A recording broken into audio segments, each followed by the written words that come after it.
behind us, right on the side of us. You could kind of see the thing moving through the woods. All I can remember is flipping the light on, and I see this creature, and I knew in my heart, I knew in my mind, in the whole night, this isn't a man. And then this thing walks across the road, takes a turn towards us, and then leaps over a guardrail. Went to look forward, and there was a big black face.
Welcome to Squatch-D TV, exploring the Bigfoot mystery each week with your hosts, veteran researcher, author, and TV personality, the Squatch Detective, Steve Kulls, and from the Bigfoot Research Project of Kentucky, Chris Bennett. Sit back and buckle up as we bring you guests from around North America discussing the Bigfoot phenomena, but not without a few laughs too. Here are your hosts, Steve and Chris.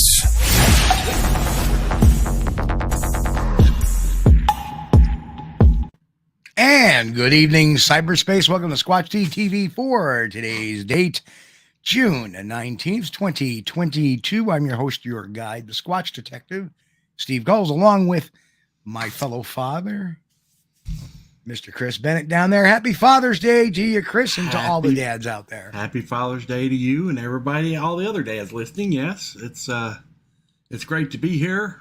We've made it for another show. We sure have. And I'm seeing a lot of people in the chat in here tonight, looks like. And yeah, we got wait a minute. ton. Do my eyes deceive me? Is Bigfoot Okanagan? Leon, are you in here? Leon is back. And it's good to see Leon. Good to see Leon back. And it was good to hear Leon's voice today. And he's still got a road to go down, but we're all behind him. Yeah, and, yeah. You know. But, hey, man, every step in the direction of being better is a step in the right direction. So just keep on doing what you're doing, Leon. Hang in there, buddy. Our good Canadian brother up there. That's right. You know, thank God you're here. And, dude, you got many years to go. Many years. Oh, yeah. Yeah. We're just getting started. That's it. So, anyway, let's go for the roll call tonight. First in, sorry, Joe, was Low Rider. Hello, Low. And, of course, Low Rider. And Joe. And Joe. Not first. I'm never first. Yeah. Something to Sasquatch about's in the house as well. Welcome. I'm third, and that's good enough for me. And we got Gary Johnson. Hello, Gary. Anita Hyberchuck. Hello, Anita. Welcome, welcome. True Quest. Good to see you. True Quest. Yeah. Good one. Don Fuller. There he is. Donald. We already said Life is a Flyway. Going down. Angel Nolan in the house. Hello, Angel. Angel. Grasshopper. Hello, Grasshopper. Great. So we got to go through the chat here. Mr. Lee 3PO. Hello to you, sir. Lee 3PO. Welcome. All right. And of course, Mick. Mick is here on time. Mick, the meatloaf good to see you, buddy. Meatloaf did not trip him up today. Let's see. Man. Who else? Going down the list. List. Nikki is in the house. Hello from Harry Man, Hoodwinks and Hoaxes and Hoodwinks. Patty Troy. Hello, Patty. Good to see you. Patty. Thank you for the happy Father's Day. Wow, the chat room has been, you guys have been they're going crazy. Who else? Let's see. Sharky. Hello, Sharky. Brandy. Hello, Brandy. Hi, Brandy. Bigfoot. Of course, Leon's out there. Hello again. Yeah, Leon. And, we'll take it. And Sherry's there. Hi, Sherry. Sherry is there. I mean, it jumped a little bit. But anyway, in case, and you know what I love is right now, in case anybody decides to swear, this beep got to end, man. It's got to end. Okay. That's classic. I love that. It's wonderful.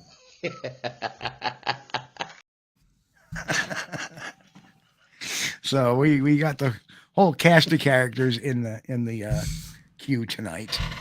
So anyway, what are we going to talk about tonight? Well, today is of course Father's Day. Yep. So I figured we're two dads. We can talk whatever the hell we want to talk about tonight, including Bigfoot, especially Bigfoot. And I understand that the Mike Ann, Tactical Bigfoot Research, sent me a snippet from Instagram. Mm-hmm. I don't have it uploaded. Today was actually a very busy day for moi. Beautiful day here.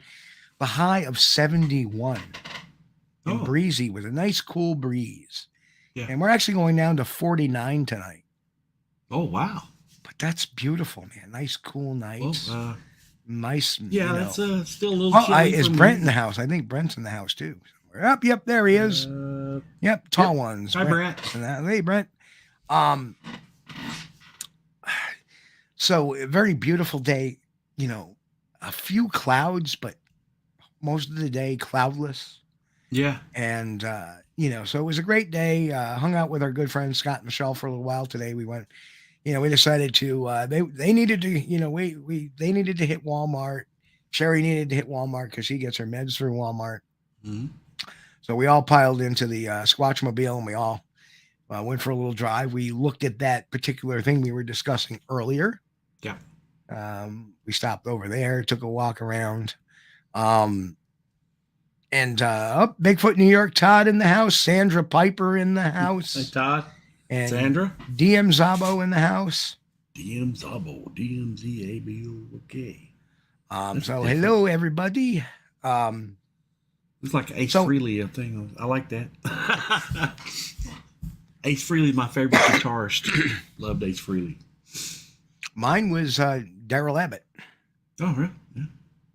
From Pantera. But anyway, so we so the day's been quite productive. Of course, I was up early today and working on a few things and I'll just come out and say it that for the last 4.5 years, almost 5, yeah, almost 5. Yeah. This has been where I'm sitting here has been Squatch Detective headquarters. Because of events out of my control, this building has been sold and is going to be used for other purposes, apparently. So within the next 115 days, at the maximum, Squatch-D headquarters will be changing. This in the midst of my inventory schedule, which I go through every year now. Unfortunately, I got the wrong inventory schedule when I said there aren't too many Sundays. There are a lot of Sundays for about a period of 6 weeks. So from the last week of July through the first week of September, I'm not quite sure of the exact date. Y'all know we will be on hiatus at least for the month of August, and probably the last week of July.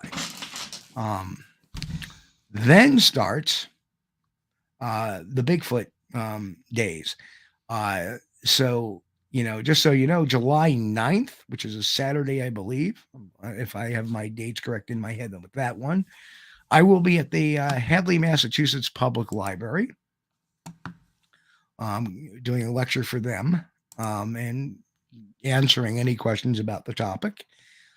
September 25th will be the Whitehall Sasquatch Festival. October 15th will be Chautauqua Lake Bigfoot Festival in the beautiful Camp Oniasa in DeWittville, New York, which is on the other side of Lake Chautauqua. I should say on the eastern side of Lake Chautauqua. And then, of course, we have the following October 22nd, we have Squatchtober from Squatch-Massachusetts, and that'll be, I believe, a 2.5-day event, if I'm not mistaken. Maybe just a day event on August 22nd, or I'm sorry, on October 22nd. So I have quite the gonna be a busy schedule, bud. A little bit. Now, all of that plus the fact that I have to plus my inventory schedule, which will take me, a couple of weeks, a lot of traveling. And in case people know who know New York, I'm going to have to spend 3 days in the Mid-Hudson Valley area. Right. At some point, I'm going to have to spend a couple of days in Vermont, the Vermont Plattsburgh area. That'll be another 2 or 3 day event for me. And then we have all the local Capital District stores. And then there's the another one where it's Oneonta and Pittsfield, Mass. So quite a lot of traveling and all of that. And at the same time, I'm going to have to close on a home. Yep.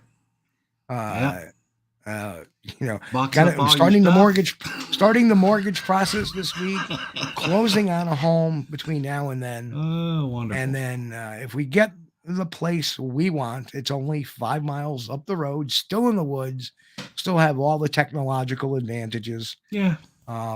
In fact, the funny thing is all the services run right by the house, so it's all good. Oh, good. And so, if I can get that move done on our hiatus, so when we come back, the studio will be set. We should be good to go. Well, that'll be good. Just a lot of. Well, during the hottest of the summer months, anyway, it seems like activity kind of slows down, and not as many sightings or not as much activity. I guess it depends on where in the country you are, though. Some places may pick up, but it seems like overall during the hottest of the summer months, activity slows down a little bit. Not as many sightings and stuff. He'll be running shine across 10 states. I wish. So I got a lot to deal with. A lot coming up, a lot on you, but I feel for you. Well, the beautiful thing is that, when I work inventory days, they're long days, Yeah. So, it'll probably be like 4-day work weeks for me, which in turn will assist me in getting things packed up. Yeah. And once the mortgage closes, it's only 5 miles away. So all the small stuff and all the electronics, I always take over by myself because I don't want them damaged. I don't want them boxed up. I'll take them over myself. And then the movers will have to do the heavy lifting. And because I'm not going to move stuff. I've never had a good, strong, a lot of people don't know, but I have a bad back. I've had a couple of T1, C8 that every once in a while will bulge and it'll cause me to have problems. And usually they're results of a fall or some sort of accident.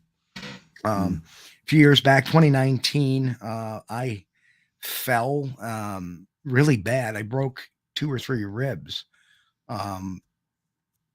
falling down a flight of wet stairs on a camp when I was at the last Pennsylvania Bigfoot camping adventure. It rained overnight. I grabbed my bags. I grabbed my bags, take them down the stairs, and I went down, I think, a total of 9 stairs and hit the rib cage. Probably 7 of those 9.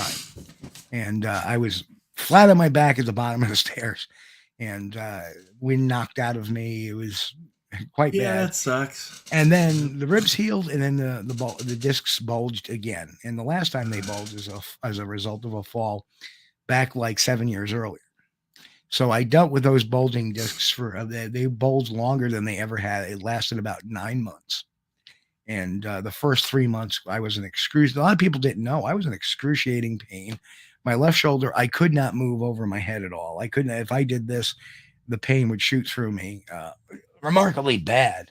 And, so what I ended up having to do was hit the gym and hit the weights, and that kind of pops everything back in. So, yeah. Tough. You're a tough old bird. I am. You still get it done. Oh, by the way, mix it. A free 10-pound meatloaf comes with every keg of shine. Ooh, a keg of shine. Wow. Keg of shine. And a meatloaf. 10 pound. Money there, bud. 10 pound of meatloaf. Boy, that's some eating for a couple of days. Yeah. Hey, man, I love a good meatloaf. As a matter of fact, I've never had a bad one. Oh, I have.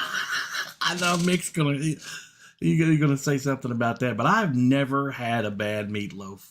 I don't care who made it. I love meatloaf. Well, good. When you come up to New York, I'll make you a nice, good meatloaf. Dude, I'll eat it. Yes. You can't go wrong with meatloaf. Yep. Mr. Lee 3PO said he got a pin in the arm from a bike accident. Yeah. I understand that completely too. When I was 17, there's another little known fact. When I was 17, there's 140 stitches going around this eye.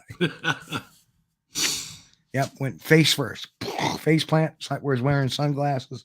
Oh, wonderful. Yeah. That hurts me just thinking about that. Oh, change the subject. It's killing me.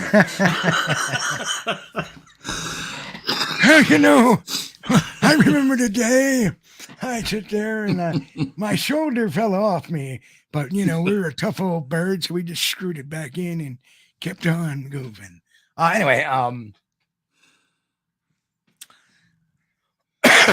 yeah. Well, let's talk about something different. Like with the high price of gasoline, I'm thinking about getting my distiller's license here in Kentucky and making my own fuel. Oh, when you said distiller's license, I thought you meant Boozolini. Well, yeah, you can get a federal government permit to have your own alcohol still for distilling alcohol fuel for your car. So, they really want it to be used like for off-road purposes. So I'll be distilling alcohol fuel for my lawnmower, I guess. And I probably wouldn't want to run it in my chainsaws because that would be a bunch of trouble trying to get the correct mixture to mix with lubrication. But I think it would be fine for the lawnmower engines. And Robitussin takes care of every ache and pain. That's right. Put the tussin on it. Rub the tussin on it. Anybody doesn't know the movie reference? That was My Big Fat Greek Wedding. Put some tussin on it. Yeah. But with gasoline, though, everybody, for years now, Steve, well, I won't say for years. Actually about the last 3, I've been taking the ethanol out of my gasoline that I put in the lawnmower engines and stuff because the ethanol fuel, which, it's alcohol, goes in the gasoline to make it go a little further, like E10 or whatever. And that eats up the carburetors on those little engines. I mean, eats them up. You can just count on, you're going to have to replace the carburetor because inside's going to be have this white chalky powder after the first season when it sits, or first off season. Yep. But gas is so expensive now. Now I'm thinking about adding more ethanol and just replacing the carburetors. The carburetors are about $15. So, But what I found is that because I had a truck that was a flex fuel vehicle, which means I could put, and I tried ethanol once in it. Mm-hmm. And whereas I got it was a Ford Ranger XLT. It got shitty gas mileage as it was. I usually get 285 miles on a tank. Yeah. When I put the ethanol in it, I got 195 miles on that tank. Yeah. So oh my goodness. It just like why bother for the 20-cent difference? I'm ending up filling it up just as much. Yeah. So I ran it on. Still got it. It's a 96, I think, Jeep Grand Cherokee, one of my favorite vehicles in the world, and it's got the V8. It's got the 318 Chrysler V8 engine in it, and it was fuel injected and everything. And I ran that thing off E85. Now it's not a flex fuel engine, and it's not supposed to run off E85. But, I started mine mixing it 50-50 because all engines will run up to 50% ethanol without doing anything. Yep. So I started running mine 50-50 on gasoline and E85. And then I started mixing a little more E85. And eventually, I was just pulling up to the E85 pump, filling her up.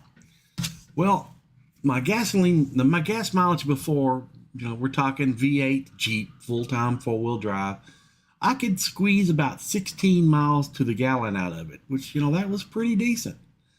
And, but now after I started using the E85, it dropped down to an average of 12 to 14 miles per gallon. Now that did kind of suck, but it really wasn't too much worse than what I was already getting, on regular gasoline. Hey, anyway, there's a few more folks that popped in. I want to say hello to them as well. First of all, we got Jay Fritz popped in. Hello, Jay. Arthur Watch. Arthur is in the house. Mike Ann, the Tactical Bigfoot Research in the house. Matt from Central Florida Bigfoot's in the house. Matt. And good seeing you guys. Who else? Bigfoot New York Todd. Hello. Hey, Todd. Yep. I want to make sure we get everybody to say hello to. Yeah. So Anita? You know what? It is what it is. Eventually, gas will eventually come down sometime. Oh, yeah. It has to. Yeah.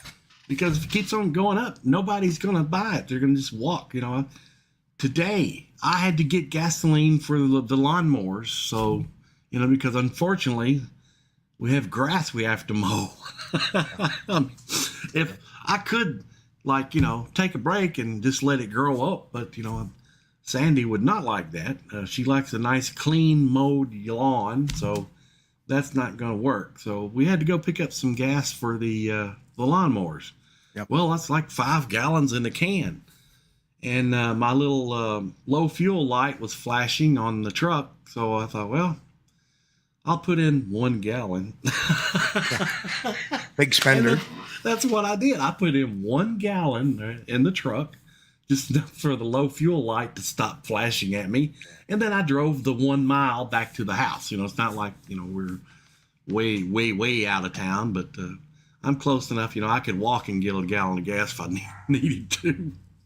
But I refuse to buy any more gasoline than I absolutely have to have.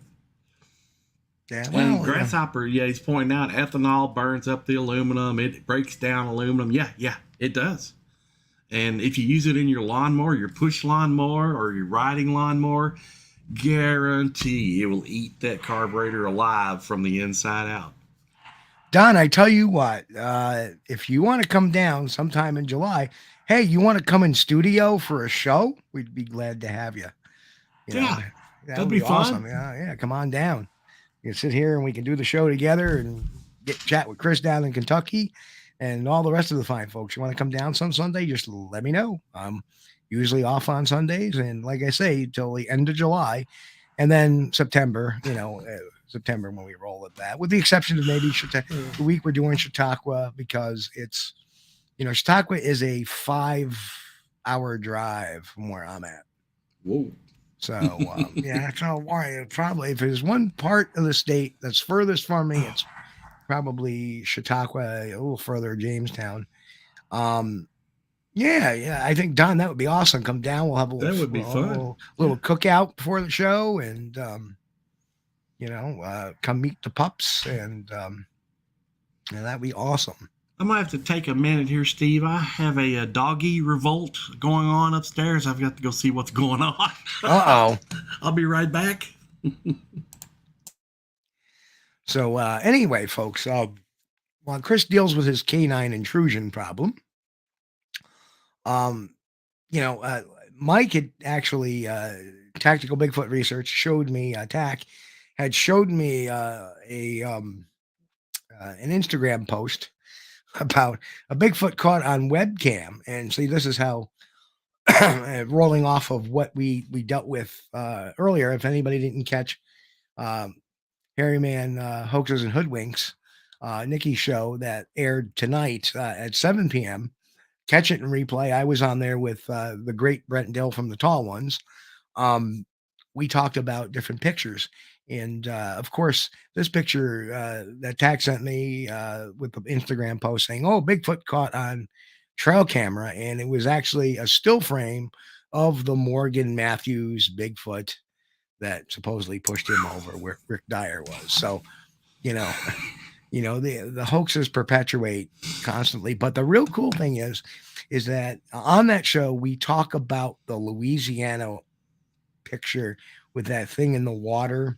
And I think we pretty much nailed it on the head on that show. I won't release the secret on that one. I know a lot of you in chat know because you were on that show. But for people who haven't caught that show that, listen on Audible or Amazon Music or iHeartRadio or Spotify, always catch our show on the live side. The Tonight Show is not going to be a very visual show. So that's a kind of a cool thing for those who are listening on those platforms. But if you haven't caught Nikki's show, go over, check it out as well. A really entertaining show tonight.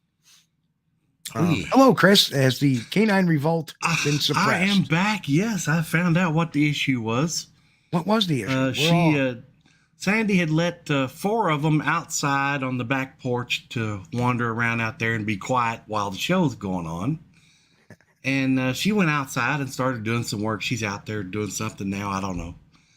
And she unfortunately left 2 inside. Well, the 2 inside were not happy. So they were voicing their opinion. They were voicing their opinion that they were treated unfairly by being left inside and everybody else got to go out. So I just opened the door and let everybody in and closed the door. So now everything is quiet, all is well in Dogville upstairs. You gotta love them. You gotta love them. Yeah, but all the Bigfoot are on this side of the state. We know that, Tack.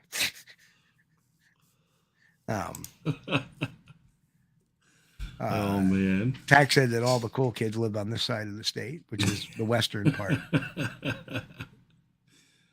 Yeah. And Joe was so quick to say, "That's right, Mike." All right.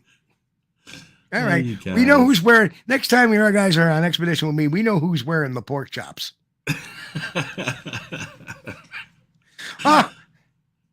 And then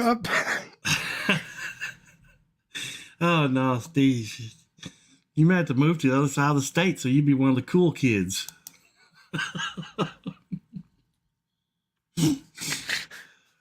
Sound like they're starting their own club. I said something about the pork chops. Hey, wait a minute.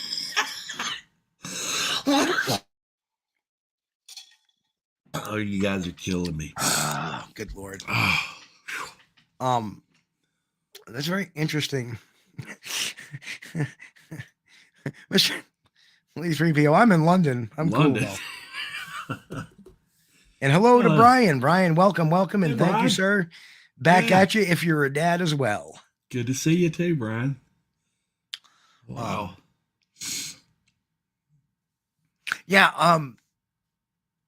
So the internet has been just spewing more crap every day, and when it comes to pictures and stuff, and the big takeaway from that show was, as I've always said, make sure these pictures have stories.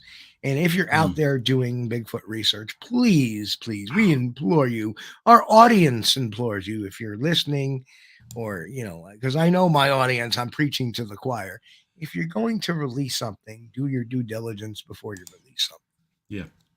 You know, Good we are idea. not witnesses. So, if we're doing, something and we capture something on it, do your due diligence, put it out there with the right disclaimers on it. Just don't say, hey, look at this, look what we got. And it'd be a blob squatch, which so many of these fly-by-nighters do. They're so quick to put their stuff out. It's like a race. And we're not in a race. We're in it for the long haul. This is a marathon. It's not a sprint. And well, you gotta admit though, Steve, too, though, if you do have a legit sighting and you were able to snap a photo or two, of what you saw while right, seeing that's it, completely to you, it's completely different than showing it to somebody else. Somebody else looks up and they see a blob, they're like, what is that?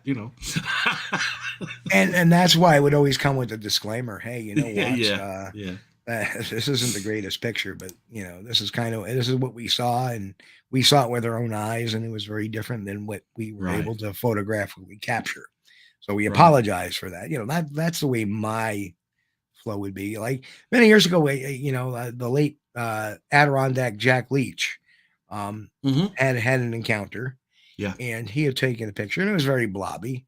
But the fact is, the reason why we posted it is because he saw it, and he was able to pull a camera out, his little pocket camera he always carried with him when he went hunting, and he snapped a picture of it because he always kept the camera in case he saw something really cool. Right. Yeah. And he snapped a picture, and yes, it was a blob squatch at best. You couldn't see any real definition of anything, but you see this dark something in the woods. He took a picture of it, and if you believe his story, he that's what he did.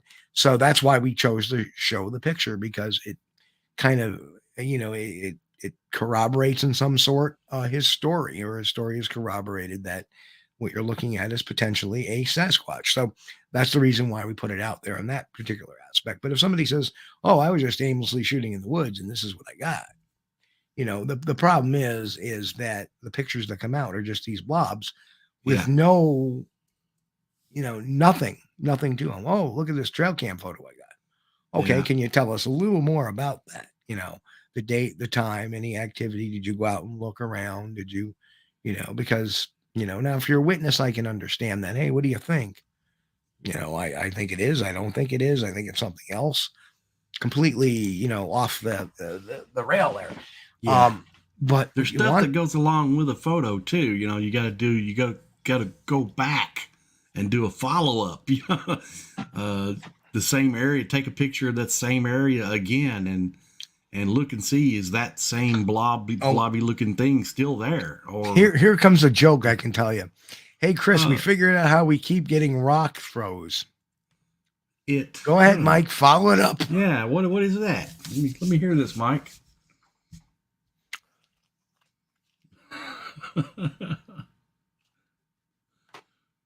Here it is. I know exactly what he's going to say. Oh, we talked about it. It's a good thing they don't have tomatoes. And he's throwing tomatoes. You want me to just tell him, Mike? I've only heard. Well, Mike's probably types as fast as I do. Yeah, I don't think anybody could type as slow as I do. But well, don't forget we have about a minute delay. I had I had caught one rock throw on camera one time, and I didn't see the physical rock or anything, but something hurled a rock and it hit a tree, and I mean it made a big thud within 100 yards of me. And here it is. Let's see, what is it? Hey Chris, we figured out how we keep getting rock throws. It's due to @Squatch-D TV singing and no tomatoes in the woods.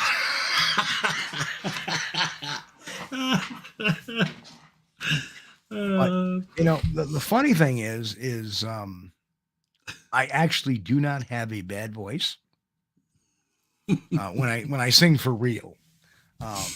Chris has heard me. Yeah, I've heard it. And not bad. Cool. I wouldn't throw a tomato at him or a rock.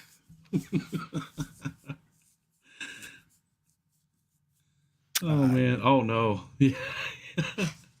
You guys in chat are killing me. And Matt says, but Mike, he's faster than a kayak. Oh man.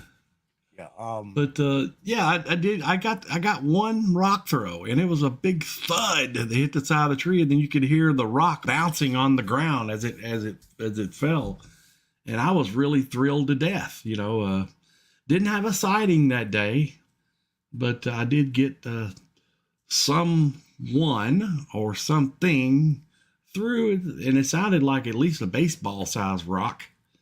And man, that thing had a big impact on that tree. And I'm fairly certain if it would have thrown a rock at me that hard and hit me in the head, I'd be dead. Now, I don't know what's going on over there in London. Uh-oh. But Mr. Lee 3PO said, time for the bong. Did you mean gong? Because the B and the G are together. You know, depending on if you're going to keep on listening, it may be time for the bong. Is that like tea time? You know, I know they have tea time over there.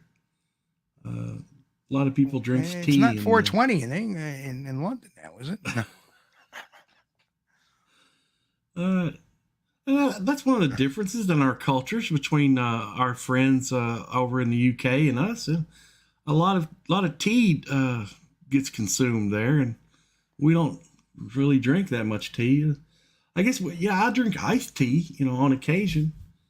But if you pour like hot tea in a cup, you know, that's not for me. But now my wife, okay, now she's originally from Thailand, and she likes hot tea in a cup. I don't know why, but you know, 'cause I don't, but she does. But put some ice in it, and you know, throw about a 5-pound sack of sugar in it, and it's fine with me. I love iced tea.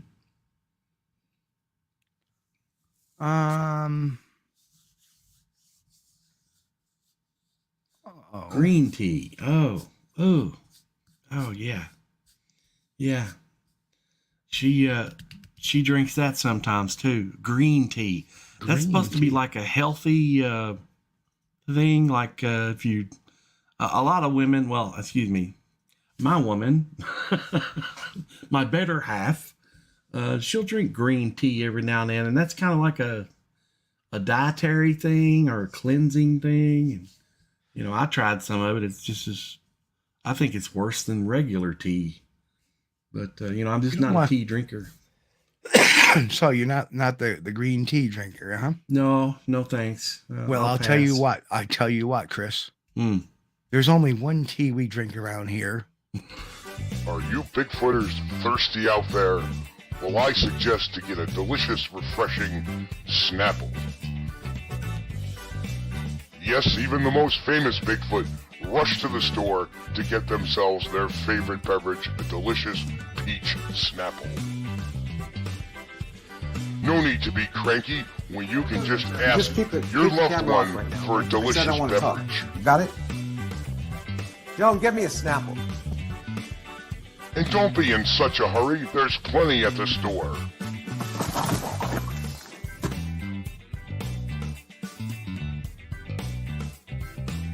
Get me a Diet Peach Snapple. Try delicious peach Snapple. Joan, get me a Snapple.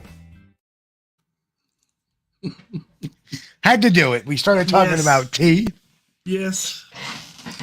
But it's not hot though. You know, it comes in a cold or a glass container, cold usually. But yeah, a lot of people like hot tea across the sea, and we drink ours cold mostly. Yep. And hello to Michael Haywood and Mary Rollers in the town, and Jen just strolled in too. Mike, hey, good. Yeah. Jen? Oh yeah, coffee. Yeah, everybody drinks coffee in the States except me. I cannot stand the taste of coffee. I can drink it if you like add like 5 gallons of milk and you know about a pound of sugar per cup. I can drink it like that. If I don't have my coffee in the morning, I'm a bear. Well, that's the way my wife is she's got to have that coffee. And I love the smell. Don't get me wrong. I'll make coffee for her, and I enjoy that smell. It smells so good, but man, the smell is deceiving. Yes, sir. Like, oh, this smells so good. I bet it's going to taste great. And, yeah. You didn't like coffee? Joe says, I don't know if we can be friends anymore. Well, I'm sorry, Joe. Man, you know. Yep, and you know, there's the cultural difference. Coffee I do not like, and I understand that. I understand. You know, when I was in Scotland, I was able to get coffee every morning, so I was happy about.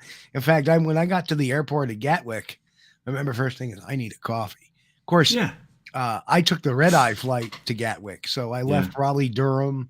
I think my flight left at like 11:30 p.m. and I arrived at Gatwick. Probably, I gotta say, it was probably around 8 in the morning. So of course I was like, oh, coffee! I need coffee. Because I had a 2.5 hour layover, and then I had to take EasyJet, right, which everybody complains about. I heard up to Inverness, from Gatwick to Inverness. That was during the the shooting of The Truth Behind the Loch Ness Monster. Yeah. So, which was, and the funny thing is that kind of segues into our conversation we had over on Nikki's show about. But we talked briefly about the Vermont trail cam photo and the processes that it takes, not just to put stuff out there for the sake of putting it out there, do your due diligence. Yeah. And actually, when I had gotten that picture, it was like a day or two before I had to fly to Scotland. So while I'm supposed to be catching up on this, the Loch Ness Monster, because I had all the literature that I was kind of brush up on, I'm sitting here looking at this picture going, kind of looks like an owl, but it's not. They don't think it is. And then, of course, but exciting times for sure. You just learn you never can predicate evidence. You should never go in necessarily like the prison video. I had a tremendous bias. Oh, what's this going to be? And it was fascinating, regardless if it's a Sasquatch or not. It was fascinating. Right. So you take every bit of information that you can about video, pictures, whatever. And if there is none, guess what? It's nothing. It doesn't matter how good a picture looks. Doesn't matter how great it may seem. If there's no story behind it, no location, no person behind it, it's garbage because it's not worth anything. It'd be like saying, oh, here's this DNA sample to test. Where does it come from?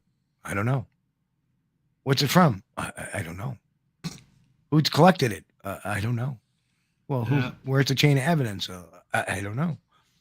It's it's nothing. If that was done on science wise, it's nothing. Okay. Crime wise, if you're doing if you're doing an investigation, it's nothing. It only counts as evidence if there's a history behind it, chain of evidence, chain of custody, all that stuff. Obviously. Oh, there's Steve, Curious Cryptid. There he is. What's up, Steve-O? Oh, Steve says any small airline that has not been shut down is one you'll probably survive. The question is, what's here today may be gone tomorrow. Well, it is true. Some of those small airlines get a bad rep, and we had one in the 80s. Okay, when I was living in near Alamogordo, New Mexico, they had a small airstrip. That's fun. Yes, it was actually. They had a small airstrip at Alamogordo, and they called it the Alamogordo Airways. And you could hire these guys. They would fly you in like a single engine Cessna. They would fly you from Alamogordo to El Paso, Texas, to the airport where you could catch like, a big jet and then fly across country somewhere. And, they were really reasonable. But some of the rides they offered were kind of fun because they tended to go over the mountains and take a few shortcuts. And you know how when you get around the mountains, you've got pockets of warm rising air and cold air. And so your plane tends to do this a little bit. And, those are some exciting times. We called it Alamogordo Scareways. And if any of you guys out there know what I'm talking about. But it was fun.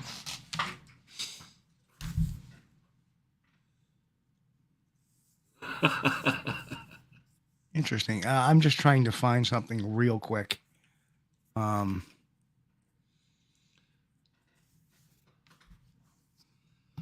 of half and half coffee in the morning. Oh, okay. And the occasional cup of decaf at night. Yeah, well, life is a flyway. My wife loves her coffee all during the day. From that morning until late that evening, she has a cup of coffee somewhere nearby. And I'm sorry, I've never been that crazy over it. Now, when I was in the military, I drank coffee. Of course, like everybody in the military, I think, drinks coffee, regardless whether you like it or not. And it's just mainly to keep you awake and focused what you're doing. But I did not like the flavor, did not like the taste. But yeah, you add enough cream and sugar in anything, and you could drink a cup full of muddy water out of out of a mud hole, I'm just trying to do something here real quick. Mary Roller says in Alaska they have pen air. They called it wind air. Yeah. So that's a good one. Mr. Lee 3PO. So he asked if we could have Steve Isdall on the show. So I will we show send an invite. Yeah, but well on November 24th, 2019, I sent Mr. Isdall a message. Steve, I recently wrote you a blog critical of you. Today I saw the unedited content of the video and I'm going to delete the blog. I may be a tough SOB, but I'm fair. So my apologies, because watching the video you made gave me a whole new appreciation what you had to stand for. Although I may not agree with you on a couple of points, I think there is some common ground that you and I do share. I do not believe that a Sasquatch is a monkey or ape or no, that's not whatever. I do not. I do believe that I do not believe a Sasquatch is a monkey or ape, but do believe that it is a primate closer to us than any other. You're right. There's a reason why they have not been bagged. If you were free tonight, I am doing a podcast and would like to have your views aired. And if there's any disagreement, particularly over Dr. Meldon, because I think what is lacking here is understanding. Both of the parties mentioned in your video do believe in what they espouse. So they are not lying. If you disagree, hey, let's debate it tonight with my YouTube and Facebook audiences. My number is such and such. I would really enjoy a dialogue with you. And that went unanswered. So the answer to that is he has no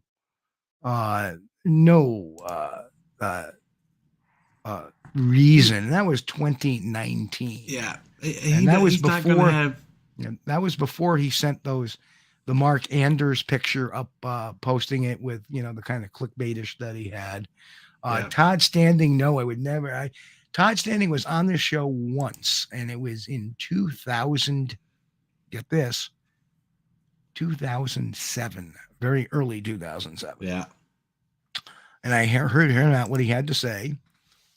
He did not go off the rail, so we did not kind of pressure him. It was before all of the Muppet pictures or the puppet pictures or whatever he was passing off. And I just wanted to hear him out. But I won't have him on. I will not have a hoaxer a knowing hoaxer on this show. Because truthfully, Stan,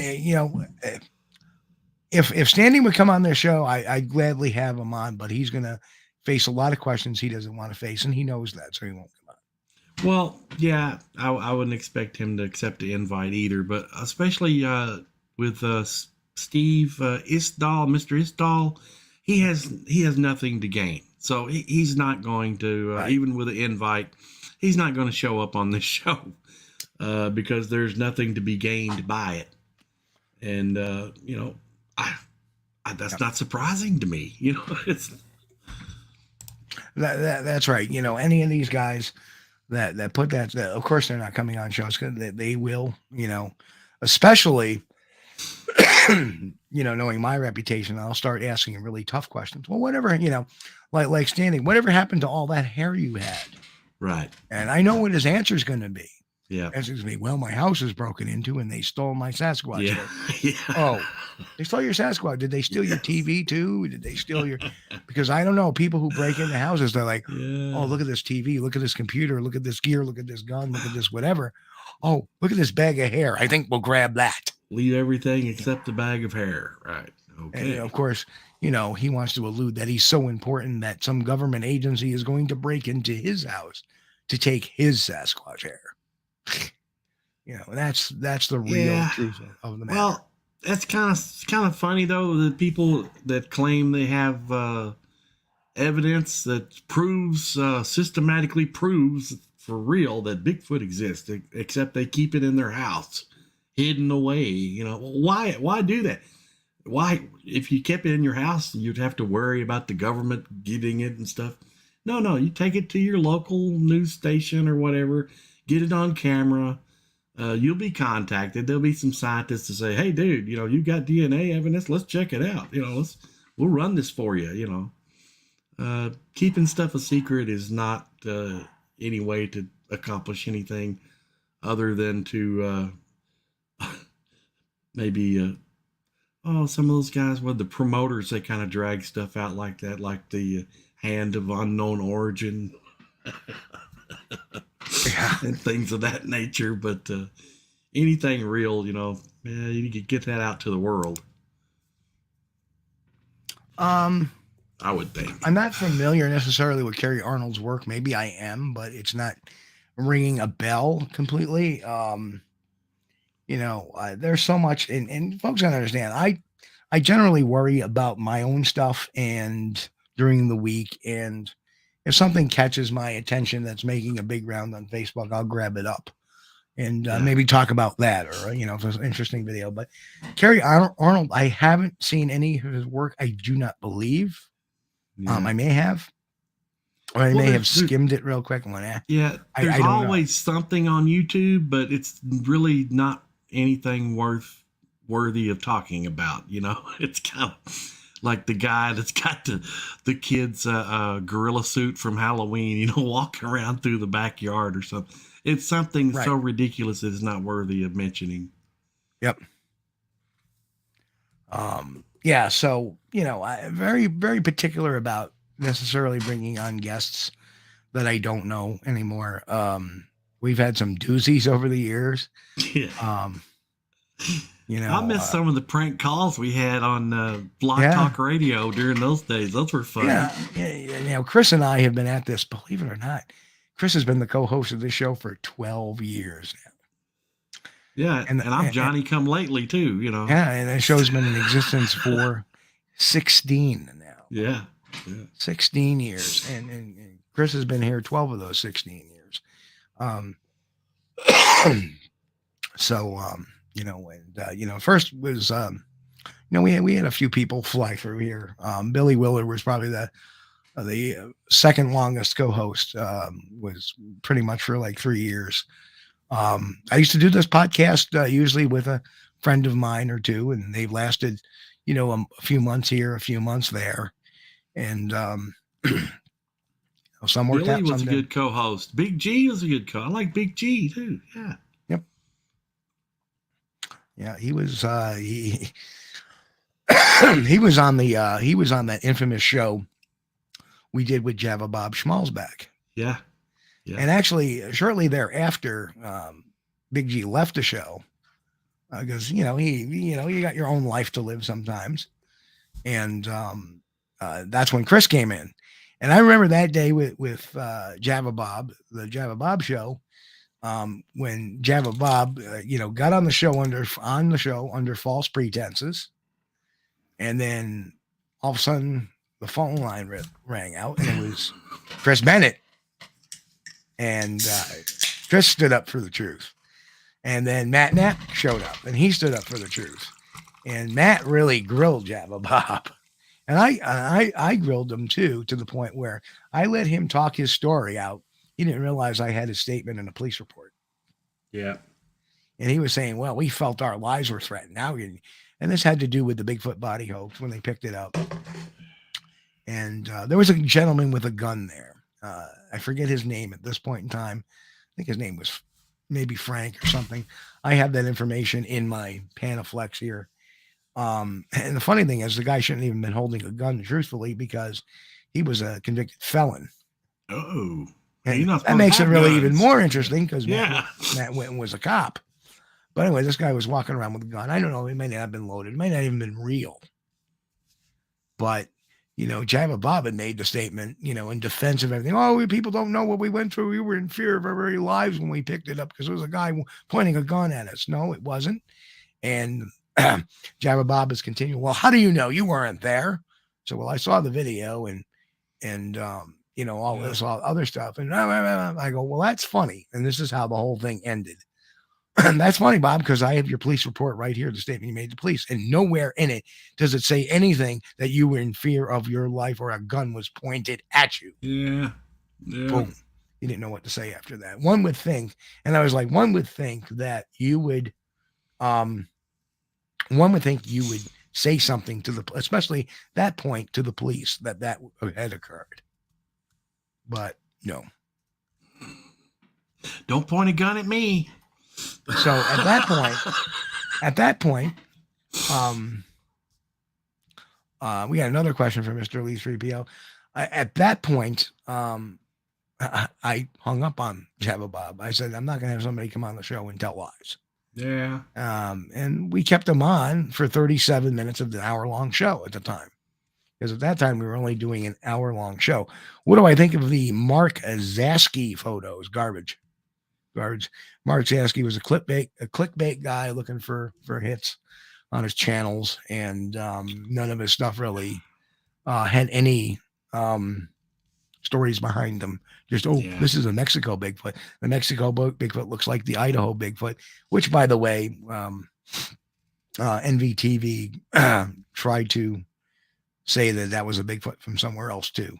So, you know, it's just these guys. In fact, I wouldn't be surprised if NBTV was Mark Zasky. That's a thought. Yeah. So he may be just. That's the bad thing about looking around on YouTube for Bigfoot videos. A lot of time when you find one, it's going to be a clickbait thing. Yeah, there's a lot of YouTube Bigfoot clickbait channels that. Oh, the top 10 Bigfoot videos, and they'll show you hoax video after hoax video, or hoax picture after hoax picture, which has been debunked and ripped apart by the serious Bigfoot researchers. But the fly-by-nighters and the people, there's people who want to believe in everything. And some of the biggest flubs I've ever seen there was a particular Bigfoot organization. They had a drone video. I think it was in Colorado, and they came out right away. Oh, we went out there and there's all this evidence here and there, but really didn't do much to substantiate it. Yeah. And then 2 days later, the people that did the drone video said, "Oh, it was a hoax. Look," and then they put in the added photo. Gotcha. Oh man, gotcha. But there's some interest in these channels. God dang it, you're right. What? I keep forgetting Mark Zasky with Mark Anders. Sorry, it's Mark Anders stuff. I don't know Mark Zasky. Sorry, Donald. I don't know. I don't know his stuff. Sorry. I didn't catch it either. Yeah. So maybe NVTV is Mark Anders. I always do that. Old age, buddies. Old age, folks. I used to be a lot sharper a few years ago, but. Well, there's something too that I think that a lot of the people like on YouTube. It seems like they like the Bigfoot stories videos, that tell about the old sightings and stuff. And I'm kind of partial to those. So if I find some time, I'll look into this Mark Zasky guy. You're right. I haven't heard much about good stuff. Yeah. It does say, Steve made a point. It does say something. The top 10 Bigfoot videos are hoaxes. Well, what it says is there's a lot of charlatans in this thing. And with the advent of social media, there's another good question. Boy, Mr. Lee 3PO is killing it with some great questions tonight. I'll get to that in a second. I will take a look at the Zasky stuff. I don't think I've heard good stuff about it, but I don't know enough to really comment on it. I'll take a look, and chances are I'll be, oh yeah, that. But who is a badass researcher to you? Aside from myself, I've worked with a lot of good people. TAC, Mike Gann, Joe Snyder, Western New York Bigfoot. Tristan the Day was a badass researcher. He's kind of stepped back from a little bit. I put some miles in. Yeah, I'm sure did. When you were out there, you were out there. There's a few people that beat the brush pretty regularly. Brent Dill, he's beating that brush pretty good now. Trying to think, there's so many that escape my mind. Mike Waldy from the Texas Bigfoot Rangers. Shelley Covington, Montana. So many. There's a lot of people Derek out Collier. there. There's a lot of people out there that's putting boots on the ground. The Olympic Project. Guys from the Olympic Project. The guys from the Bluff Creek Project. They're all beating the brush, doing what they need to get done. And that's what it takes. That's what it takes. John Wilk and Dave McCullough from Squatchdetective. I mean, don't get me wrong. It's great to be able to research and put together information and stuff. Let's not forget Matt. Let's not forget Matt from Matt, Central Florida Bigfoot. Does a great job, yeah. These guys are beating the brush every day. What I consider a badass researcher is a researcher who goes out there and tells the truth and goes out there, and not everything is a Bigfoot, and not everything, every tree break is a Bigfoot, not every crossed tree branch is a Bigfoot, and not every, funny indentation in the ground is a Bigfoot, and not, every little bump in the night, every little sound is a Bigfoot, or here's a barred owl and says, there are literally hundreds of badass researchers out there. That I consider. If you're, Kark is a decent bunch of guys as well. The Catskill Appalachian Research crew. They're great. If you're out there putting the miles on with boots on the ground and doing your deal and giving it your all, man, I mean, pat on the back from Squatch-D TV. You're doing a great job. There's nothing wrong with it. If you can't get into the woods, and you want to compile information or something Henry like that. May. That's great. Yeah, Henry is a great researcher. He may not be putting boots on the ground, but as much as some other people, but Henry's got a lot of great info, and he really, he puts out a weekly show of different stuff he talks about. It's great. And it's easy, to go, even if you're able, and you go out and you can find, evidence and stuff fairly, if you got a good area and you can find it fairly reasonably often. It's easy to go out there. What's hard to do is to pull those boots up and get out there every other day or whatever and go 6 to 12 miles and not find anything. Yep, and Grass is right. Henry is an encyclopedia. Yes, exactly. Henry is a walking encyclopedia of Bigfoot. It certainly is, and other cryptids. But you got, as far as the history, I'm pretty decent at it as well. Now, I've done my fair share of reading, and Chris can attest to that. That I know a lot about the Four Horsemen. I know a lot about the Patterson Gimlin stuff. I know a lot about the Paul Freeman stuff. I know a lot about Bauman and Chapman's and the siege at Honaby, and there's a lot of stuff that I knew. Things to me now are so, like when people ask me about Zasky's photos or Carpenter's photos or porcupines in the forest, it's so much part of my French. There is just so much bull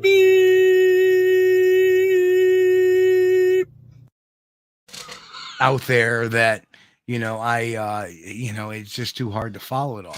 It's like this guy. So I try to group everybody, but if somebody was to check my computer Um, I have almost right now, I have almost a terabyte of catalogs of investigate what I call my investigation files, which will have things that researchers in the past have said, people that are no longer researching, or people that are, nobody's heard of in a while. Stuff like that's come out, and I have everything, all of that kind of stuff cataloged. So if ever they pop up and try to say, hey, I can pull that stuff up. Oh, really? How about this? As you know, it's almost like I become a little bit of an archiver at times, and I have a lot of time to do that. And I wish I could get more out in the woods than I have been. Work schedule's really tough, podcast schedule, so, but, I get out there, several times a year, and I hop and I follow those sighting reports now. I do it smartly, not necessarily just, I'm going to go out in the woods for the sake of being out in the woods. I'm going to go out in the woods when I know an area is hot, when I know it's there, when I know stuff is going on or potentially going on, or looking at a new area. So, oh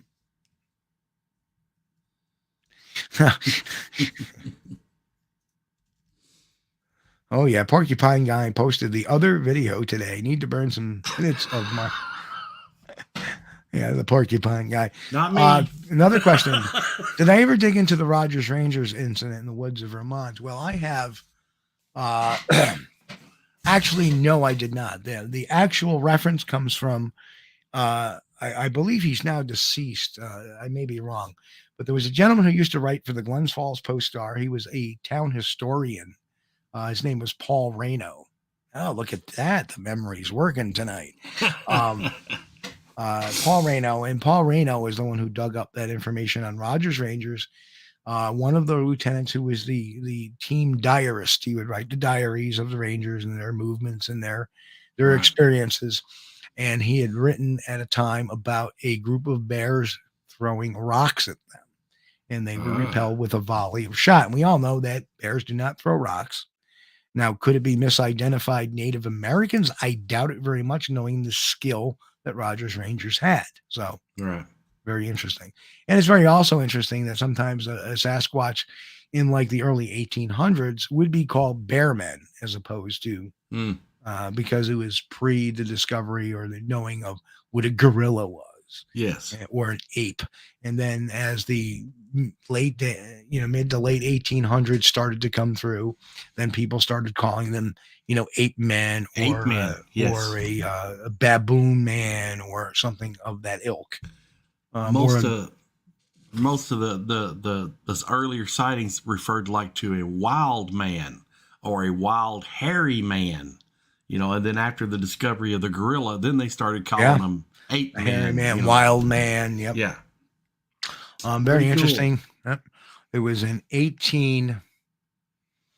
I want to say circa 1880 incident in Margaretville, New York, which is in Delaware County, New York, kind of lower central state in Margaretville, where a wild man actually startled a woman and her husband on a horse and buggy. Right. The horse reared up and the wild man continued on into the woods. And I've actually been down that road that it occurred. Cool. It still exists. It's just really cool. But that is a traditional Bigfoot sighting. And a roadside crossing of a Bigfoot, because they called it the wild man. Large, reddish brown, hair covered wild man crossed the road. Because there's a lot of fascinating sightings over throughout history that are just like that, Steve. There's one, Daniel Boone is an account. He's supposedly shot one in Kentucky. And that was an exciting story to read through if you find it somewhere. He called it Yahoo. And there's been all types of speculation, well, maybe it's just a made up tale that he did because he enjoyed the story Gulliver's Travels, But there's about all you can do is speculate over things like that. But some of the things he described, about it being 10 foot tall and hairy. Okay, that sounds pretty interesting. Life of Sly, is that the original Grassman story? No. In fact, the Grassman is not really a term we've used here in New York at all. I'm trying to think. There is that's more of an Ohio term, the Grassman. Trying to think if there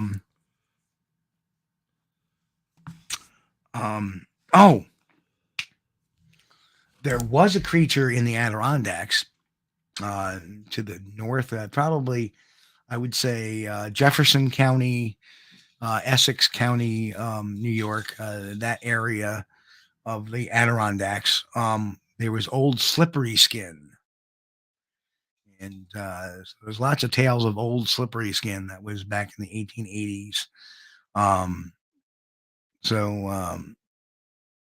Yeah, and Laughing Picker said, never heard that term too. But you know what?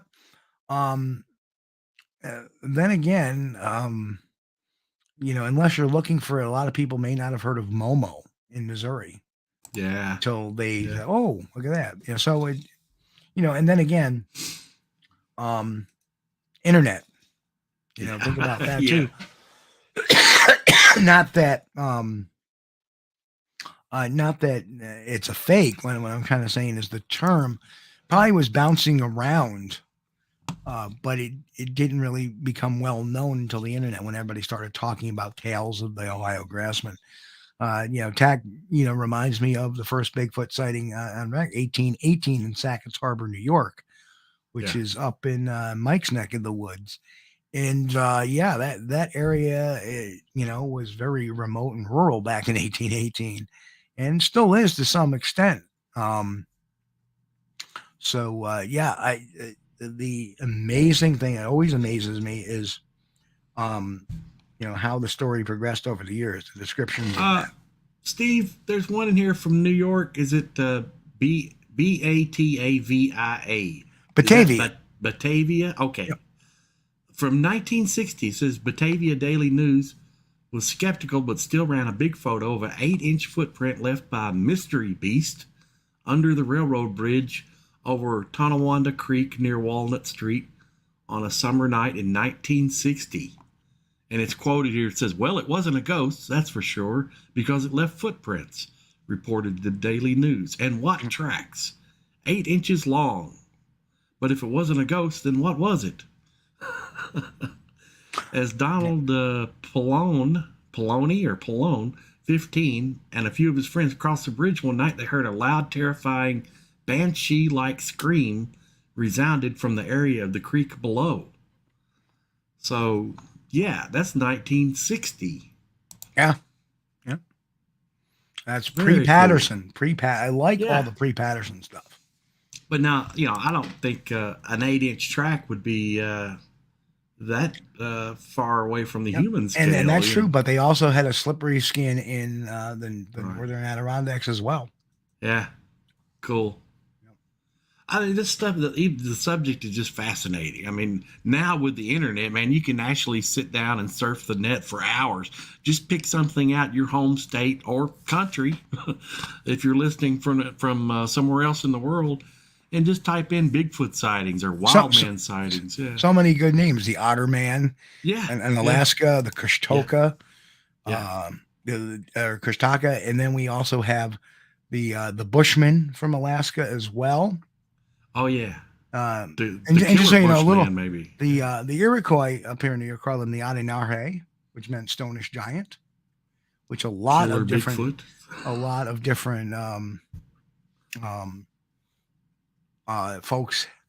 or a lot of the Native American tribes called in their native tongues them stone giants or stonish giants. Yeah. Very interesting. Yep. Cool stuff. Joe has to go cut some wood. Have a good night, Joseph. Thank you for coming in.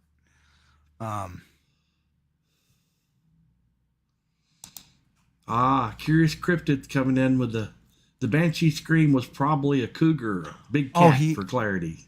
He may be talking about Joe. Joe had encountered some sort of scream Now, Curious Cryptid said probably cougar, but the areas in New York, we have a lot of bobcat too.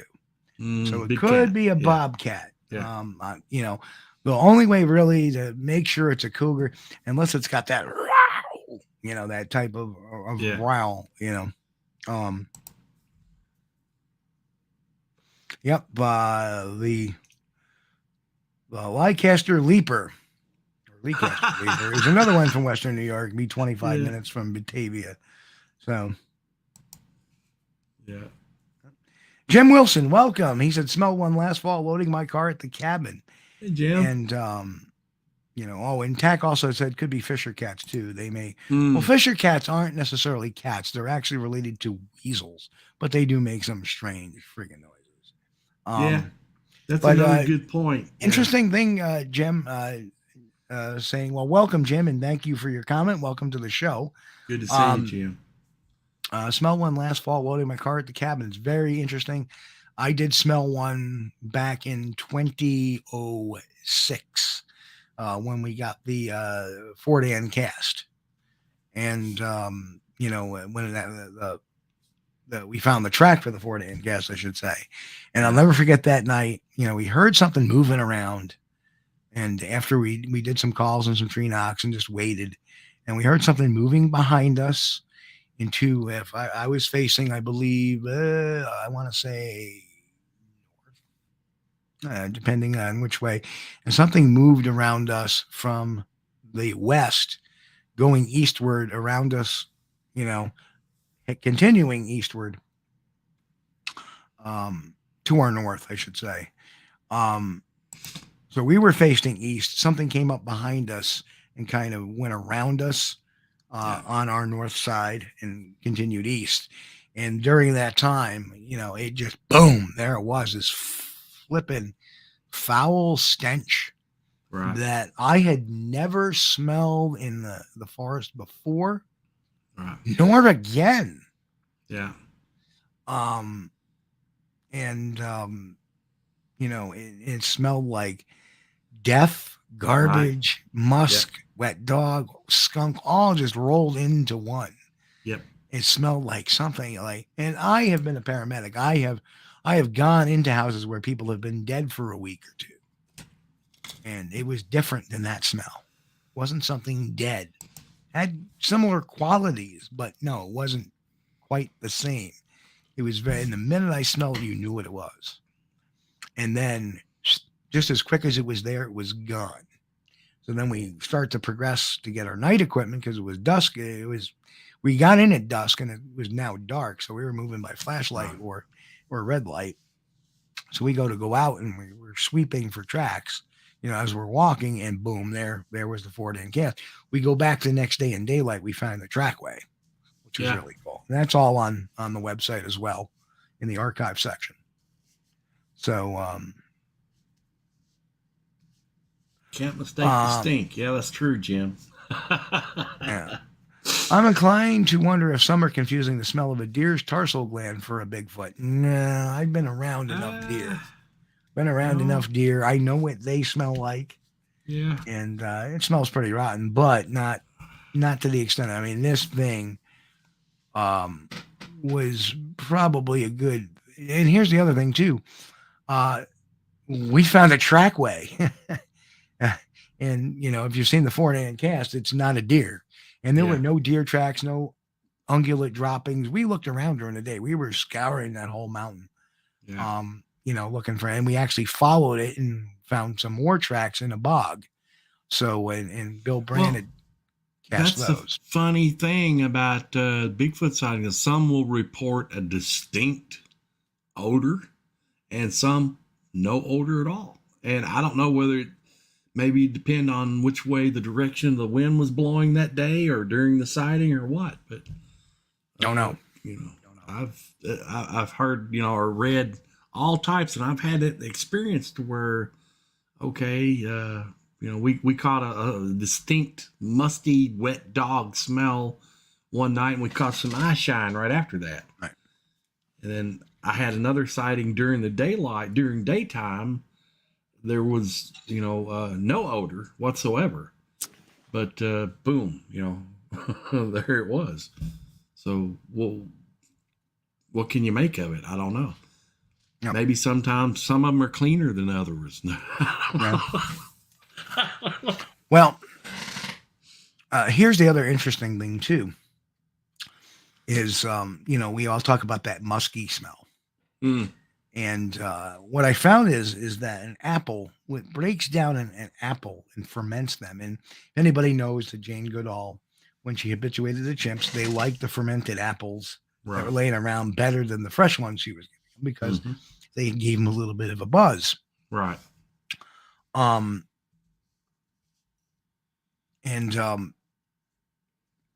The chemical that breaks them down is called ethyl, that actually ferments them. And in pure form, ethyl smells like musk. So I'm wondering if a Sasquatch has a very rich apple diet for a day or two. You know how we eat too much garlic or too much onions, we tend to sweat that smell it out comes of us. out. You can smell it. Right. Yeah. I'm wondering if the ethyl does that with these rotten apples. I don't know. That's that's a thought. Yeah. It's a thought process. Not sure. But it's really going to be hard to prove because you got to find a Sasquatch. That's Here, eat these rotten apples. But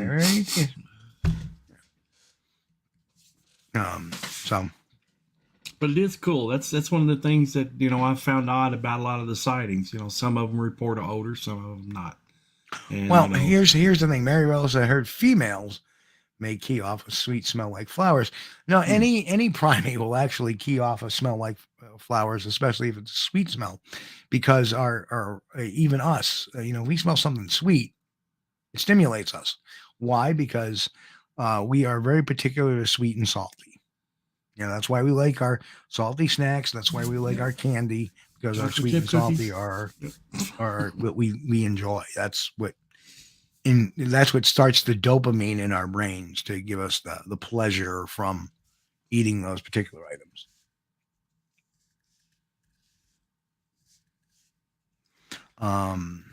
Maybe a defense thing. Yeah, Jen, that sounds. Could be. Yeah. Very well could possible. Be, especially in the circumstance we were in. It walked around us very close, and maybe it was coming up the hill, saw us, and it emitted this because it was trying to get away from us, which it did. So that's good point. And that's it could be like the apocrine glands in a gorilla, which they give off this stench when they're under stress. Well, it was the same year that my dad and I found those tracks in our tobacco patch. I'm thinking around 2007, that I had been riding a dirt bike back on the back end of the farm. And we had this one area where a pond had went dry. And this happens, sometimes every so many years, your pond will just go dry. And what you have to do is, have a bulldozer or something come in there and clean it out, and then get all the loose dirt off the bottom, and then finally it'll start holding water again. But I'd rode a dirt bike back in there, and where this pond went dry at was kind of near a wooded area, and in the middle of the pond it had started growing some weeds, trees, brush, whatever you want to call it. And man, I rode past that and I got oh my gosh, it was a really bad, dead, rotting animal odor, like something had been there for several days, had been decaying. And I mean, I stopped there for a second, and then I got pulled out fast because my God, it is about to make me sick. It instigated the gag reflex, and so I got the hell out of there. And I went back to the house, parked the dirt bike in the barn. And I didn't talk to my dad for, a couple of days. I popped over next door at the house. And I asked him, said, Dad, you have a calf or something die? No? Why? I said, well, I smelled something dead back over there by the old dried up pond. I thought you might have pitched a calf bone or drug a calf out there and, left it out there in the middle of the old dried up pond. No, nothing's died there that I know of. So I go back there again. No odor, no smell, nothing. There was no odor in the area. It was gone. And just a few weeks later, while we were cutting tobacco, that's when we found those tracks. And so that's, afterwards, when it happens, you don't have two and two to put together. But afterwards, you kind of think, well, I wonder if those two incidents could have been related,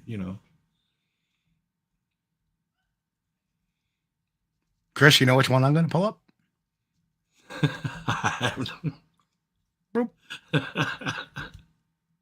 I would say that's a good one. I agree. I think so.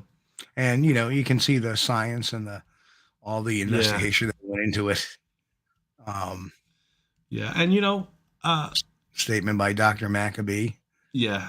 The naysayers there, talked about it probably being an owl, but unfortunately for that theory, I mean, you got to look, you can put the pareidolia to use there and you can make an owl. But the problem is when you've got when you start looking at the other minutiae to it, like this, right, and like this, and then you realize, especially with Dr. Maccabee's backing, that the shadow is way too close to that, to be. Now the other one, and this is much harder to see because there's the Pridgeon video, and by the way, there's videos on these on both the channels plus the website, which has a real good breakdown of them. So if you're listening to the podcast, make sure you check out the YouTube channel to see these videos or photos rather, and the website as well. It's and the website, like this, like on the website, we have the original diagram written by Doug, which he only saw the one, but there was actually two, and it's very hard to see in what you're seeing here. But you see this movement of one walking, and as it's walking now, it's over here. And now you see the head move, and then one jumps up, appears to jump off the back or off the front of one. He'll go up here in the woods, and I know because I've looked at this thing frame by frame by frame, and put probably a couple hundred hours into reviewing this video more than. So when people, the fly-by-nighter, say, "Oh, it's this, it's that, it's this," well, did you look at that or that or that? Well, I was highly critical. Now you look. This thing is completely dark in the background. There's no clothing. There's no right. Somebody tried to say this is the antenna of a car. Maybe there's a whip antenna, and no, we've already checked into that as well. There was no whip antenna on the car, but if you look, this is the motion the little one made in the tree, and then in and down. And if you look at and what I have is the weather chart, which at the time. Weather data for the time suggested 0 miles per hour wind speed, debunking the antenna there. Wind whipping this whip antenna around, which you would have to have whipped it this way and bend it all the way to this point and then bring it all the way back and down.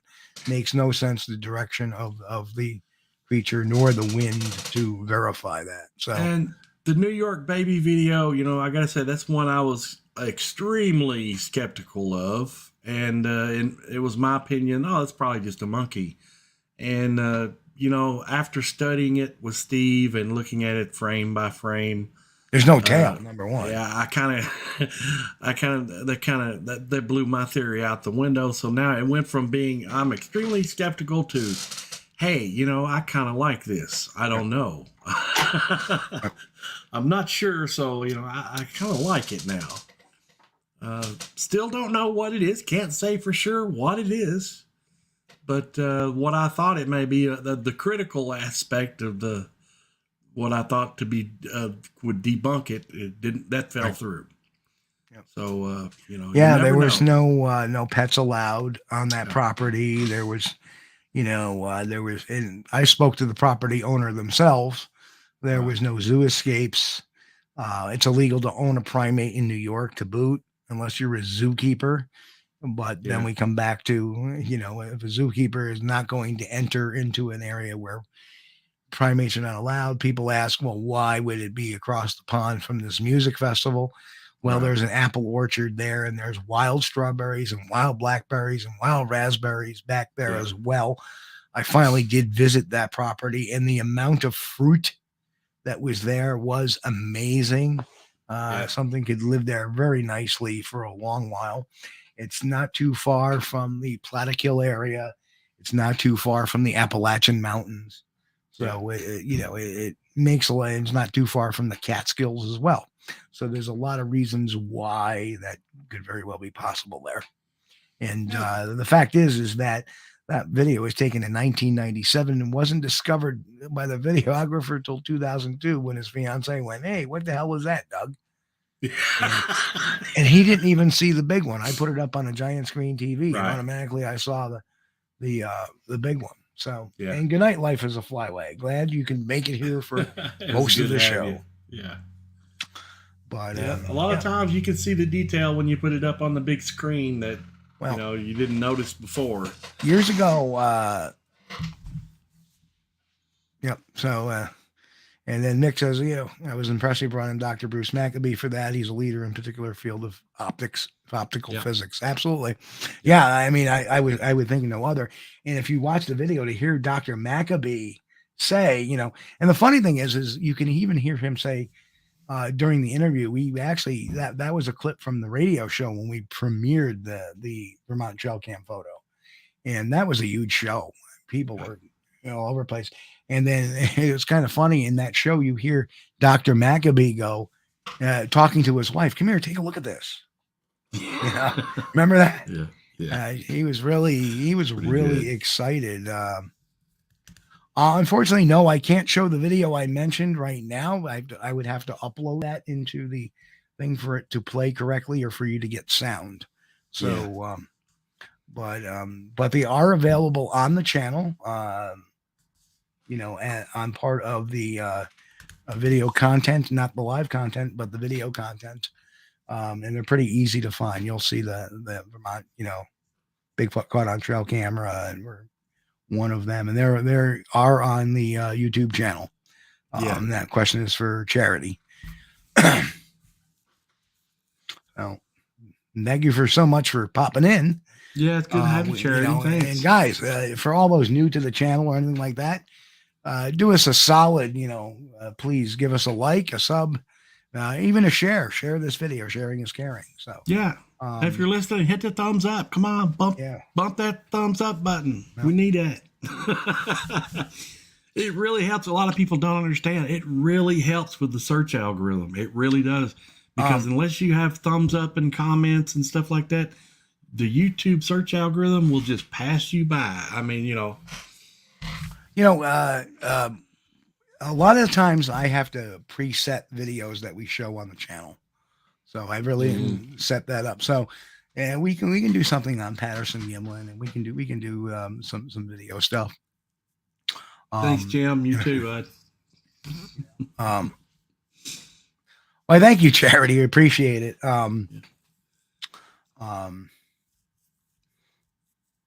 We try to have a fun time. We try to be, this is going to be, for those who are new, and I notice a lot of new names in here today, which is an awesome thing. For us, we don't fluff. This is not a fluff channel. We're not going to tell you every Bigfoot. You're not going to hear stories about how I survived a Bigfoot attack for the last 4.5 days. When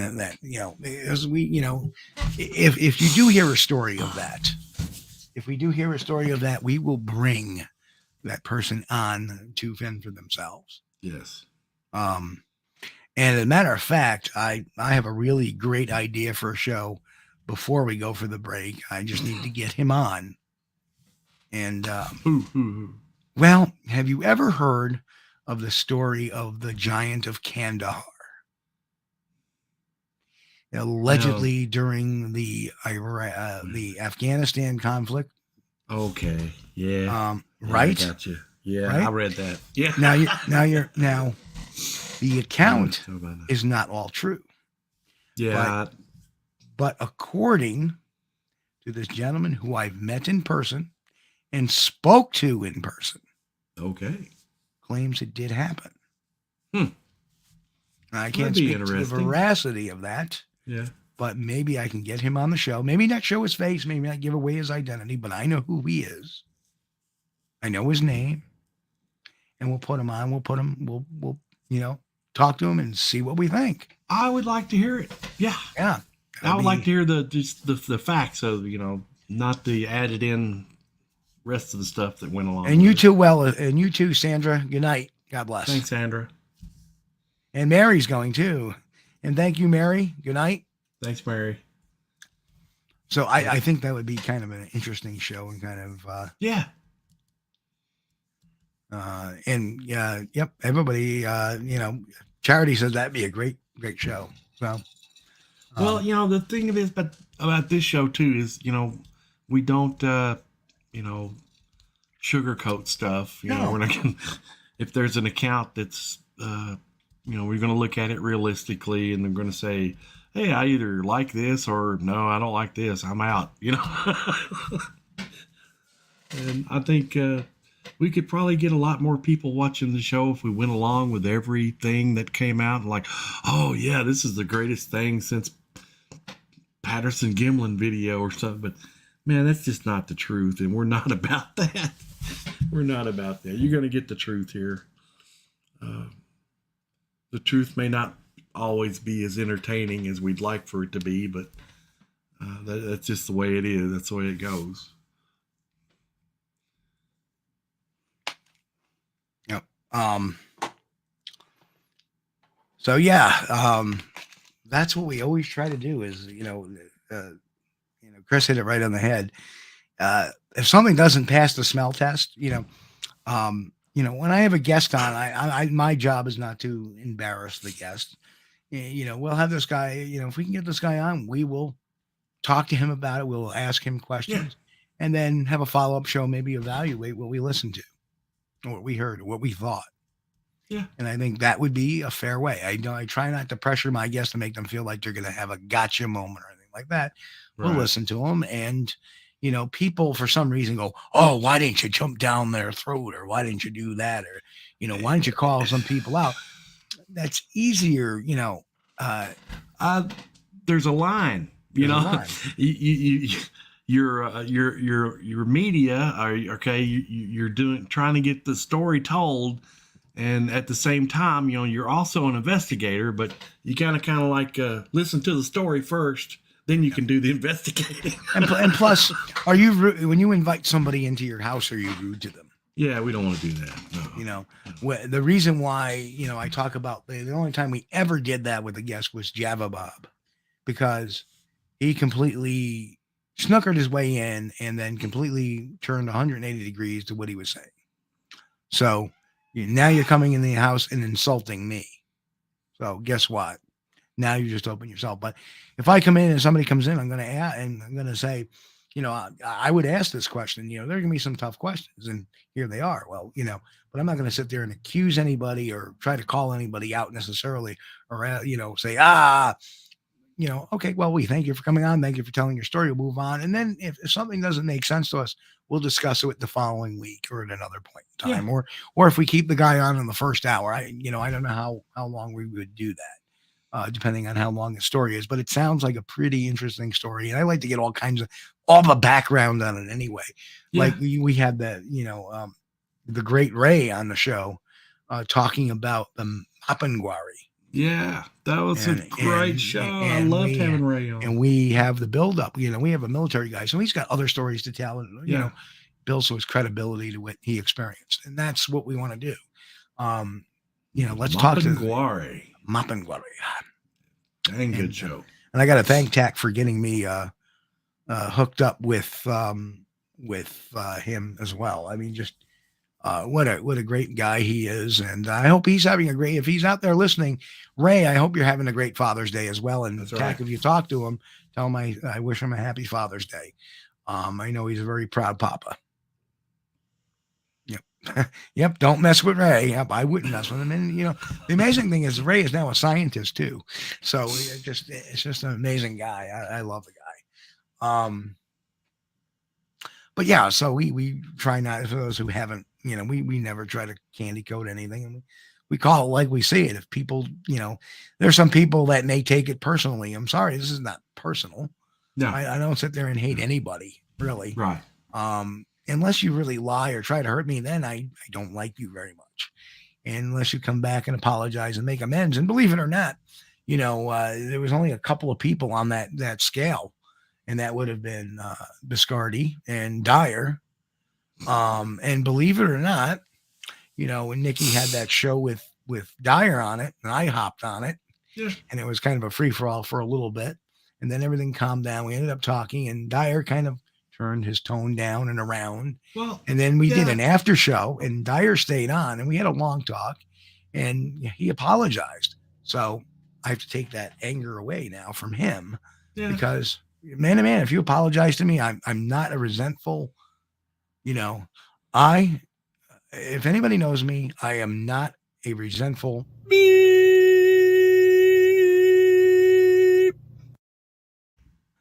But I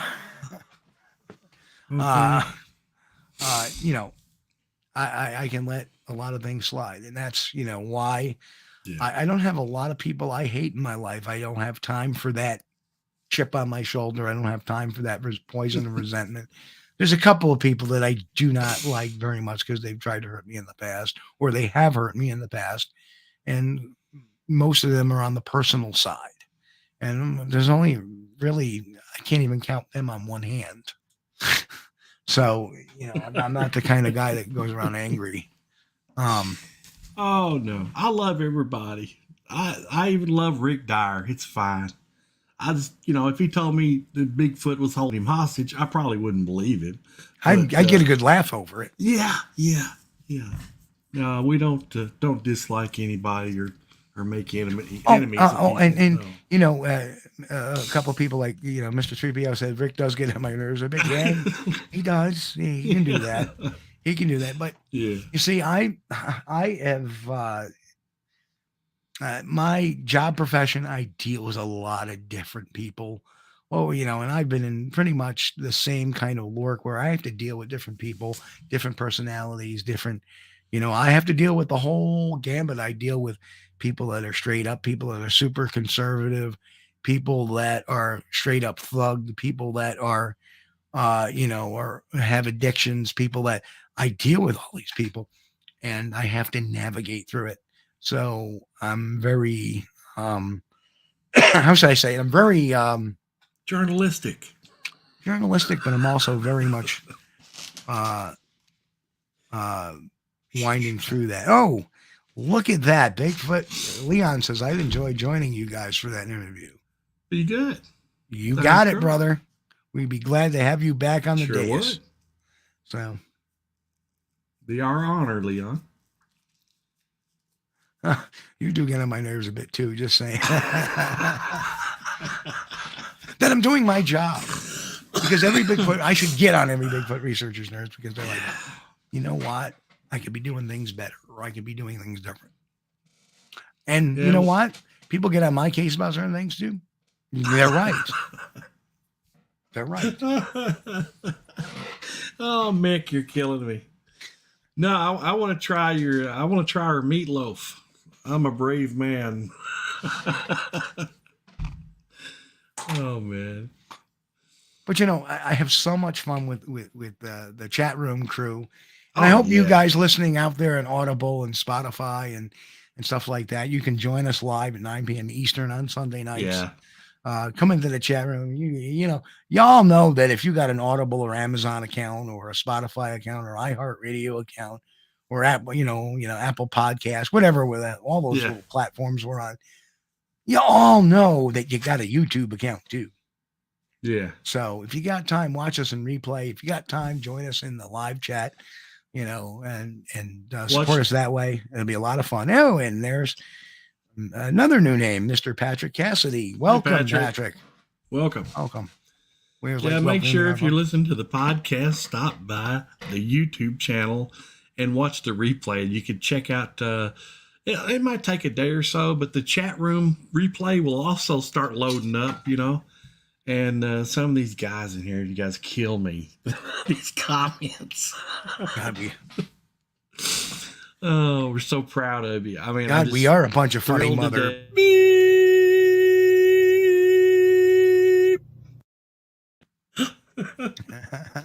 See, I love that new sensor. It's great, isn't it? It is great.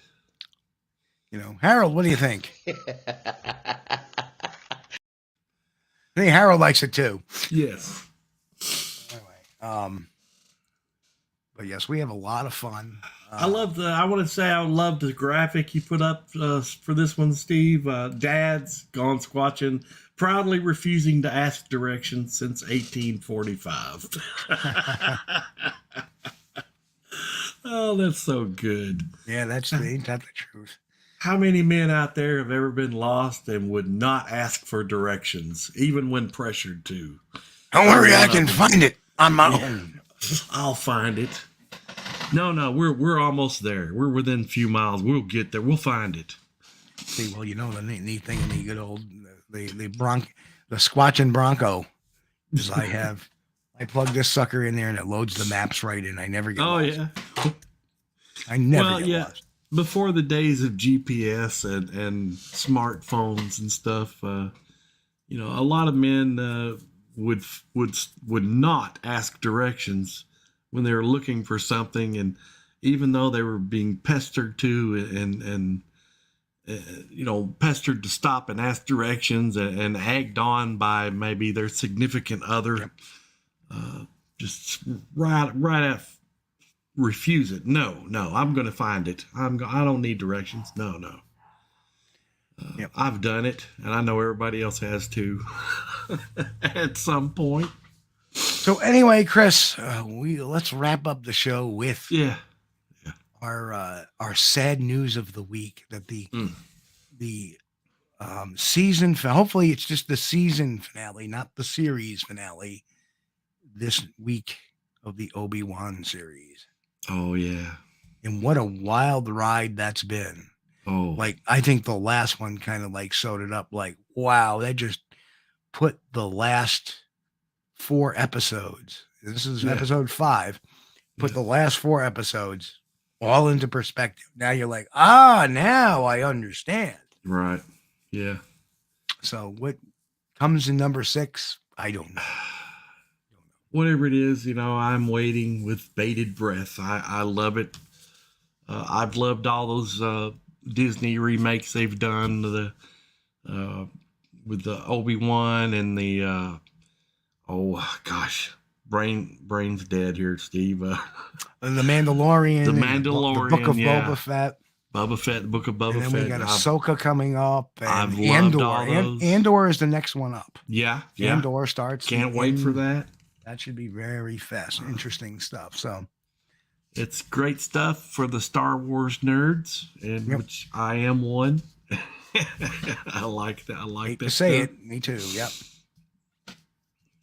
Well, Chris and I grew up with that. I mean, we were we were there in the movie theaters in 1977 watching that, and who had a Star Wars lunchbox? The little metal lunchbox had the little cool little thermos cooler in there and everything. But yeah, I was, how old was I? 1977. I was 8 years old. Let's see, it came out in what was 77, 76, 78. I don't remember. Well, Mick, I thought the lightsaber battle last week that we saw, I'm not going to say with whom, but I thought Vader had quite the skill. Not too many spoilers. Vader had quite the skill. Yeah. And then we saw what he did at the end of Rogue One, which by now, you know, the Star Wars fans have seen. 1977. Okay, I was 11. Yeah. Okay. Oh, yes. You know, definitely Vader demonstrates his mastery of the Force. And I think what you're seeing, especially in the beginning episodes, and I think you're going to see him come full circle in the series finale, is that, you know, he was feeling pretty bad, sorry for himself. You know, he was feeling, you know, Obi-Wan was feeling like he let everybody down. And then, you know, even to some extent, at the end of Revenge of the Sith, you saw Yoda act all kind of, I failed, you know. Yeah. But now you're starting to see, there it is, Mick said, yeah, he saw. Yep. Saw the original Star Wars 21 times in its first run. Yep. My dad. So I can understand Mick's cool. propensity for not liking any of the newer stuff. I understand that. Some people, to me, I love the universe. I love that universe. It's your own little world, and the more stuff they can give you, the more you can stay in that world. It's fantasy, so it's not even science fiction; it's fantasy. And you get in there, and it's like, wow. And Mary says, "I'm a Trekkie." Me too, Mary. I love that. Hey, they've got a new one, that Strange New World, Star Wars Strange New World. That's a good one. I've had a hard time getting into that one. I've been watching it. Yeah, so far it's hit and miss. But the original Star Trek was like that. Some of the episodes was like, oh wow, this is great. And then the next episode was like, they could have done better, but so far though, with the Star Wars remakes on these shows, like now with Obi-Wan, every episode, I haven't found one yet that I've said, they could have done better. No. Every one of them has been like, wow, And some of them, especially, okay, yes, I like the dark guy, Darth Vader. Okay, that evil, I like that. But some of the I had with him. I find this whole idea of the Sith fascinating. Yeah. And I'm going to start. I listen to a lot of Audible on, because I get about a 40, by the time I leave for work, I take about an hour and I meander to work. I stop off, get my provisions for the day. I may gas up. I may wash the car. Yeah. And then I find myself at work. And I end up listening to Audible quite a bit.